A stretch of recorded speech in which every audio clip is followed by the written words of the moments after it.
Des fruits, des dattes, mais aussi des étals vides, signe que le retour à la normale est encore loin à Kiryat Shmona, tout au nord d'Israël.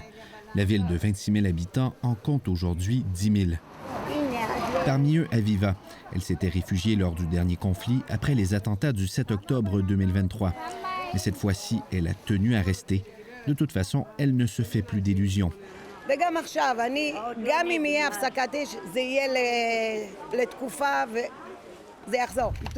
Malgré le cessez-le-feu, elle est convaincue que les frappes reprendront et que d'autres maisons de son quartier, comme celle-ci, seront éventuellement la cible de roquettes. Et on voit aussi les impacts des affrontements de l'autre côté de la frontière, évidemment, au Liban. Vous voyez ces villages qui ont été détruits dans le sud du pays. Et ce n'est pas la seule guerre dans laquelle Israël a été impliqué au cours des dernières années. Liban, bien sûr, mais aussi Iran et Gaza. Ces conflits ont un impact sur l'opinion publique israélienne en année électorale. Le maire de Kiryat Shmona, par exemple, est membre du parti du premier ministre Benjamin Netanyahou. Mais il ne se gêne plus pour critiquer ouvertement le gouvernement.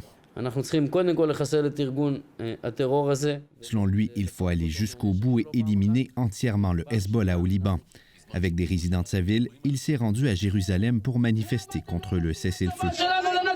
Before the ceasefire with Iran and Hezbollah, most of the population in Israel wants to continue the war. Selon cette sondeuse, avant le cessez-le-feu, une majorité d'Israéliens étaient favorables à la poursuite du conflit.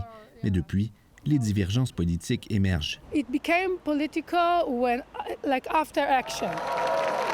Si certains croient toujours à la poursuite de la guerre, à cette cérémonie du jour d'indépendance organisée par des partis de gauche, c'est tout le contraire. Juste faire la guerre et bombarder et montrer à quel point on est fort, on est puissant, ok, très bien, mais ça a ses limites et on le voit.